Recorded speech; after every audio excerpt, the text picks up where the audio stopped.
everyone, and welcome back to my channel, and hello if you're new.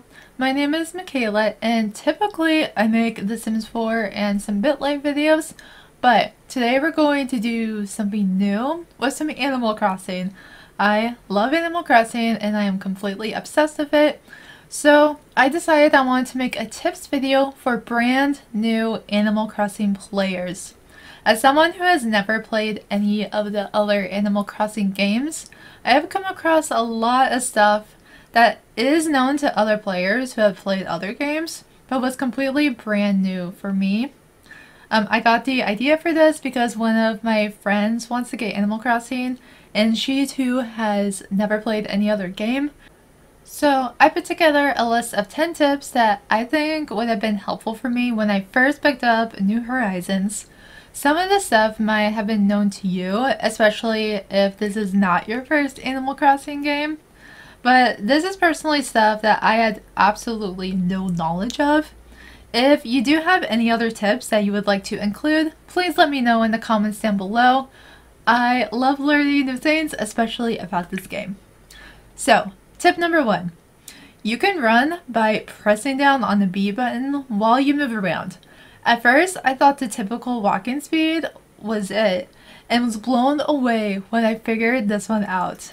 You can move around faster this way, but make sure you don't run over your flowers or you might trample them. This will be especially important if you have created hybrids because you don't want to ruin those because those are very hard to make. And tip number 2, if you're having trouble finding items like furniture, you can go to Nookazon, I think is how you pronounce it. People sell all kinds of items on there. There's like clothing, furniture, like pretty much anything you might need. Or you can also sell some of the stuff that you also have. Another website to go on is Turnip Exchange if you're having trouble with your turnip prices. Some people charge entry fees, so keep that in mind. Some of them are pretty high. I usually try to go with low prices if I go on to any of these websites, or just go with tip only because I don't want to sell like my entire life savings. But this could be helpful if you want more items, or maybe your turnip prices are very crap at your island and you want to sell them at a decent price. Tip number 3. When hitting rocks, make sure to dig holes behind you. Personally, I usually dig 3, but most people will get away with 2. This will assure that you stay in the same place while hitting the rocks. Otherwise, you start to creep a little backwards a little bit and you won't get all 8 items that come out of the rocks. So if you have the holes behind me, then you will probably get all 8 things that come out of the rocks.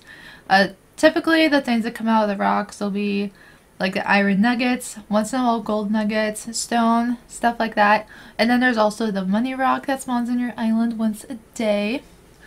Tip number 4. Have a net in your hand while shaking trees. Sometimes when shaking trees, wasps can come out. But if you have a net in your hand, then you can catch the wasp instead. They sell for 2,500 bells, I'm pretty sure. So you can sell them and not get stung. If you're like me, I hate getting stung and I never like making medicine.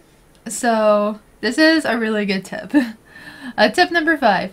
Turnip prices differ from the morning, which the morning times are 8 AM until noon, and then change for the remainder of the day. So from noon until 10 PM. So make sure you check both the morning and afternoon to ensure you see all possible prices. Otherwise, you might miss out turnips for like 400 bells or something. When I first started this game, I did not know that and I was only checking once a day. So when I found that out, I was like, I've been missing so many. Tip number 6. You can shake the same tree multiple times and more than one branch will come out. When I first started, I thought that I could only shake a tree once and whatever branch came out would be the only one that would come out. However, if you keep shaking it, more and more branches will come out. Sometimes you can get 5 or 6. I heard that you can just keep shaking it and they'll just like keep coming out. They don't come out every single time, but just keep shaking it and you'll eventually see some. Personally, I usually lose patience and go to other trees anyways, but still, you can still shake the same tree. Tip number 7. Do you see glowing holes on your island? If you dig them up, you can get 1,000 bells, but don't cover up the hole because you can plant bells in it and grow money trees.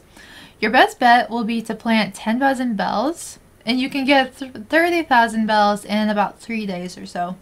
I know there's different options, like you can plant like 99,000 bells, I think, but I heard that doesn't get you the most out of it. So I would suggest planting 10,000 bells, and then you can for sure get 30,000 bells in 3 days. However, the bells aren't gonna grow back after you shake the trees and get the bells. So what I usually do is I usually just cut down the tree afterwards because I usually don't need it or whatever. Tip number 8, if you eat fruit, you will gain energy, which will make it so you can use your shovel to completely take out trees without destroying them. So you can basically just dig up the trees, which is really helpful if you want to move stuff around but you don't want to cut things down, especially if it comes to like a fruit tree or something like that. You can also completely destroy rocks in this way. So if you eat fruit, then you can hit a rock and it'll just completely go away. However, it will respawn the next day, so don't worry about just completely losing your rocks. You'll just have to find wherever it respawns the next day. Tip number 9. You can hold A to make crafting go faster and B for talking to go faster. If you're like me, you might be a little impatient when it comes to dialogue. It can be very repetitive in this game, especially if you play a lot, like myself. So this will make things go a little faster. It doesn't add too much, but sometimes it's the little things that can just make the game a little bit better, I think. And tip number 10, your villagers will craft during the day. So go to your villagers' houses until you find someone who is crafting and go talk to them. They will give you a recipe for it. You can do this 3 times a day, so the morning, afternoon, and evening/nighttime. Sometimes you're going to get a recipe you already know. I usually sell them or give them to people who might need them. But sometimes it's new stuff, which can be very useful because when you start the game you have nothing. So you want to get all the stuff that you can get. But anyways, that would be my top 10 tips for brand new Animal Crossing players. If you like this video, please give it a big thumbs up. If you like me and my videos, then please make sure you go and hit that subscribe button. If you want to see more Animal Crossing content, please let me know in the comments down below. I also stream on Twitch Animal Crossing sometimes. I've been trying to have a more normal schedule on Twitch. So right now my tentative schedule is Wednesday through Friday for sure, and every other Saturday. I'll let you guys know if that does work or doesn't work, and I hope I will see you then. And with that being said, I will see you guys in the next video. Bye everyone.